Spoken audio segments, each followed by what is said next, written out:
Hello दोस्तों, नमस्कार। स्वागत है आप सभी का अपने YouTube चैनल साहित्य ज्ञान धारा में। आशा करती हूँ आप सभी लोग स्वस्थ होंगे और अपनी पढ़ाई में लगे होंगे। तो कवियों की श्रृंखला में बिना किसी देरी के आज हम सभी पढ़ेंगे ममता कालिया के बारे में। ममता कालिया का समय 1940 ईस्वी माना जाता है। तो चलिए शुरू करते हैं। ममता कालिया का जन्म 2 नवंबर 1940 को वृंदावन में हुआ। ममता कालिया हिंदी की प्रतिष्ठित साहित्यकार हैं। उनकी लेखनी हिंदी की लगभग प्रत्येक विधा पर चली है। ममता कालिया का विवाह प्रसिद्ध लेखक रविंद्र कालिया के साथ हुआ। ममता कालिया के पिता विद्याभूषण अग्रवाल भी हिंदी के प्रसिद्ध विद्वान थे। तो इनका विवाह किसके साथ हुआ है? रविंद्र कालिया के साथ हुआ है। और इनके पिता कौन थे? तो विद्याभूषण अग्रवाल थे। और इनका जन्म 2 नवंबर 1940 को वृंदावन में हुआ। चलिए आगे देखेंगे। वर्तमान में ममता कालिया महात्मा गांधी अंतर्राष्ट्रीय हिंदी विश्वविद्यालय की त्रैमासिक पत्रिका हिंदी की संपादिका हैं। ममता कालिया को वर्ष 2017 का प्रतिष्ठित व्यास सम्मान उनके उपन्यास दुखम सुखम के लिए दिया गया। ममता कालिया ने लगभग 200 कहानियाँ लिखी हैं। उनके समस्त कहानी संग्रह 2 भागों में सन 2005 में प्रकाशित हुए। अब बात करते हैं ममता कालिया की रचनाओं की। तो चलिए रचनाओं को भी देख लेते हैं। तो सबसे पहले है काव्य रचनाएं। काव्य रचनाएं हैं इनकी ट्रेबटी टू पापा एंड अदर पोइम्स 1971 ईस्वी। ममता कालिया की कविताएं 1978 ईस्वी। कितने प्रश्न करूं 2008 ईस्वी। खांटी घरेलू औरत 2005 ईस्वी। वहीं अगर बात की जाए इनकी कहानी संग्रह की तो इनके कहानी संग्रह हैं छुटकारा 1970 ईस्वी। एक अदद औरत 1975 ईस्वी। सीट नंबर 6 1976 ईस्वी। उसका यौवन 1985 ईस्वी। प्रतिदिन 1989 ईस्वी। चर्चित कहानियाँ 1991 ईस्वी। जांच अभी जारी है 1997 ईस्वी। बोलने वाली औरत 1998 ईस्वी। मुखौटा 2003 ईस्वी। निर्मोही 2004 ईस्वी। थिएटर रोड के कौवे 2006 ईस्वी। 25 साल की लड़की 2006 ईस्वी। अब बात करते हैं इनके उपन्यास की। उपन्यास है बेघर 1971 ईस्वी। नरक दर नरक 1976 ईस्वी। प्रेम कहानी 1980 ईस्वी। लड़कियां 1987 ईस्वी। एक पत्नी के नोट्स 1997 ईस्वी। दौड़ 2000 ईस्वी। अंधेरे का ताला 2009 ईस्वी। दुखम सुखम 2009 ईस्वी। अब बात करते हैं एकांकी संग्रह की। आत्मा अठन्नी का नाम है 1977 ईस्वी। आप न बदलेंगे 1995 ईस्वी। यहाँ रहना मना है। अब बात करते हैं इनके संस्मरण की। कितने शहरों में कितनी बार। और आत्मकथा है इनका मुखौटा। ये थी इनके बारे में कुछ जानकारी और इनकी कुछ महत्वपूर्ण रचनाएं एवं उनकी विधाएं। अब देखते हैं ममता कालिया के बारे में बनने वाले महत्वपूर्ण प्रश्नों के बारे में। तो चलिए शुरू करते हैं। आज का पहला प्रश्न है, ममता कालिया मूल रूप से रचनाकार हैं, उपन्यासकार हैं, कथाकार हैं, नाटककार हैं या फिर निबंधकार हैं? तो ये जो है मुख्य रूप से क्या मानी जाती हैं? कथाकार मानी जाती हैं। हमारा दूसरा विकल्प सही है। ममता कालिया का जन्म कहाँ हुआ? मथुरा, लखनऊ, जयपुर या फिर काशी? तो हमारा पहला विकल्प इसमें सही है, मथुरा में। अगला प्रश्न देखेंगे, ममता कालिया ने किस विषय से स्नातकोत्तर की उपाधि प्राप्त की? हिंदी, अंग्रेजी, उर्दू या फिर फ्रेंच? तो दूसरा विकल्प अंग्रेजी। भारतीय भाषा परिषद कलकत्ता के निदेशक पद पर ममता कालिया कब रहीं? 2000 से 2002 ईस्वी, 2001 से 2003 तक, 2003 से 2006 तक या फिर 2004 से 2005 तक? तो इसमें हमारा तीसरा विकल्प बिल्कुल सही है, 2003 से लेकर 2006 ईस्वी तक। एक पत्नी के नोट्स रचना की विधा है? कविता, निबंध, कहानी या फिर उपन्यास? तो चौथा विकल्प उपन्यास सही है। ममता कालिया का कहानी संग्रह है थिएटर रोड के कौवे, बेघर, प्रेम कहानी या फिर दौड़? तो इसमें पहला विकल्प थिएटर रोड के कौवे बिल्कुल सही है। प्रश्न है, ममता कालिया को उत्तर प्रदेश हिंदी संस्थान से साहित्य भूषण पुरस्कार कब प्राप्त हुआ? 1989 में, 2000 में, 2004 में या फिर 2014 में? तो तीसरा विकल्प 2004 में।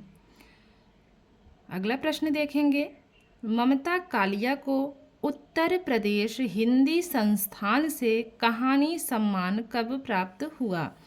1989 में, 2000 में, 2004 में या फिर 2014 में? तो इसमें पहला विकल्प 1989 बिल्कुल सही है। बात करेंगे अगले प्रश्न की।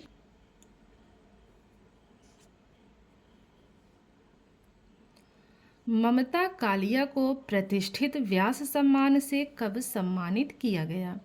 1989, 2000, 2004 या फिर 2014? तो इसमें चौथा विकल्प 2014 बिल्कुल सही है। बात करेंगे अगले प्रश्न की, ममता कालिया को किस रचना के लिए व्यास सम्मान दिया गया? थिएटर रोड के कौवे, दुखम सुखम, प्रेम कहानी या फिर दौड़? तो इसमें दूसरा विकल्प दुखम सुखम बिल्कुल सही है। दुखम सुखम रचना की विधा है कविता, निबंध, कहानी या फिर उपन्यास? तो चौथा विकल्प उपन्यास। किस पत्रिका का संबंध ममता कालिया से है? हिंदी, कहानी, नई तालीम या फिर कल्पना? तो इसमें हमारा पहला विकल्प हिंदी सही है। अगले प्रश्न को देखेंगे, अभिनव भारती कलकत्ता का रचना पुरस्कार ममता कालिया को किस रचना के लिए दिया गया? दुखम सुखम, एक पत्नी के नोट्स, समग्र साहित्य या फिर बेघर के लिए? तो तीसरा जो विकल्प है समग्र साहित्य के लिए दिया गया। ममता कालिया की संपूर्ण कहानियाँ कितने भागों में प्रकाशित हुई हैं? 2 भागों में, 3 भागों में, 4 भागों में या फिर 5 भागों में? तो पहला विकल्प 2 भागों में। ममता कालिया का संस्मरण है दुखम सुखम, कितने शहरों में कितनी बार, एक पत्नी के नोट्स, 25 साल की लड़की? इसमें हमारा कौन सा विकल्प सही है? तो चलिए देखते हैं। तो इसमें दूसरा विकल्प कितने शहरों में कितनी बार सही है। ममता कालिया का काव्य कितने प्रश्नकरों का प्रकाशन कब हुआ? 1972, 1976, 1971 या फिर 1975? तो इसमें हमारा तीसरा विकल्प 1971 बिल्कुल सही है। बात करेंगे अगले प्रश्न की, इनमें से कौन सा एकांकी संग्रह ममता कालिया का नहीं है? आत्मा ठन्नी का नाम है, यहाँ रहना मना है, आप ना बदलेंगे या फिर अंडे के छिलके। तो इसमें हमारा चौथा विकल्प अंडे के छिलके ममता कालिया का एकांकी संग्रह नहीं है। तो यही चौथा विकल्प सही है क्योंकि इसमें नहीं पूछा था। ममता कालिया की आत्मकथा है सिंहावलोकन, मुखौटा, आज के अतीत या फिर आत्मपरिचय। तो दूसरा विकल्प मुखौटा सही है। ममता कालिया का प्रथम उपन्यास माना जाता है प्रेम कहानी, नरक दर नरक, लड़कियां या फिर बेघर। तो बेघर को माना जाता है।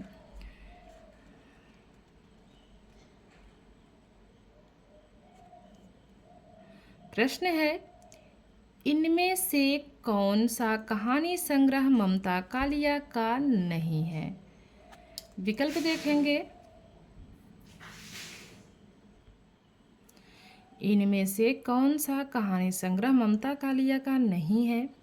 एक अदद औरत, जांच अभी जारी है, 25 साल की लड़की या फिर नमक का कैदी। तो चौथा विकल्प नमक का कैदी इसमें हमारा सही है।